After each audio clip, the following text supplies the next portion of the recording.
جو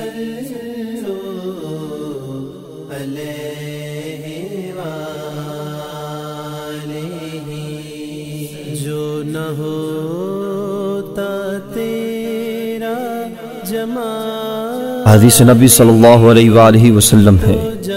حضرت عبد الرحمن بن عوف رضی اللہ تعالی عنہ سے مروی ہے کہ حضور کریم صلی اللہ علیہ وآلہ وسلم نے رمضان المبارک کا ذکر فرمایا تو سب مہینوں پر اسے فضیلت دی۔ بعد ازاں آپ صلی اللہ علیہ وآلہ وسلم نے فرمایا، جو شخص ایمان اور ثواب کی نیت کے ساتھ رمضان کی راتوں میں قیام کرتا ہے تو وہ گناہوں سے یوں پاک صاف ہو جاتا ہے جیسے وہ اس دن تھا جب اسے اس کی ماں نے جنم دیا تھا۔ ایک اور روایت میں ہے کہ رسول کریم صلی اللہ علیہ وآلہ وسلم نے فرمایا، بے شک اللہ تعالی نے رمضان کے روزے فرض کیے ہیں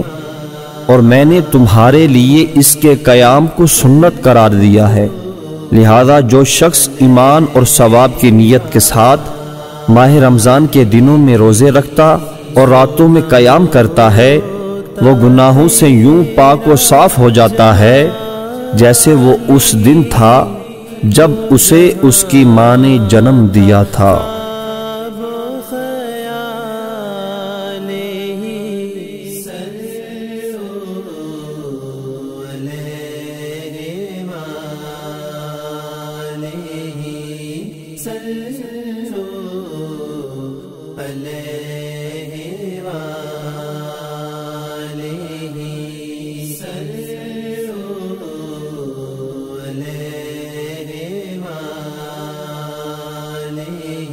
حدیث نبی صلی اللہ علیہ وآلہ وسلم ہے،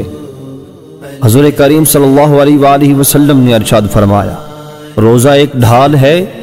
جس کے ذریعے انسان جہنم سے تحفظ حاصل کر لیتا ہے۔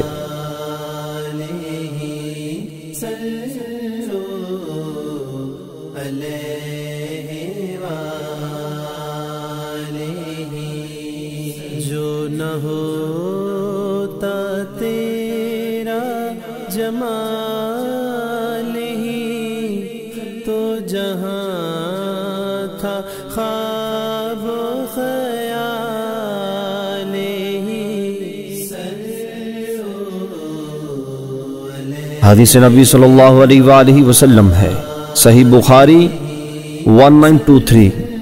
کہ حضور کریم صلی اللہ علیہ وآلہ وسلم نے ارشاد فرمایا، سحری کھاؤ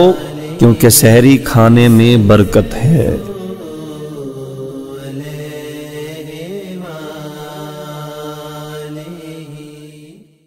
اگر آپ کو ہماری ویڈیو پسند آئی ہے تو اسے اپنے دوستوں میں شیئر کرنا نہ بھولیے تاکہ آپ کے دوست اس سے مستفید ہو سکیں،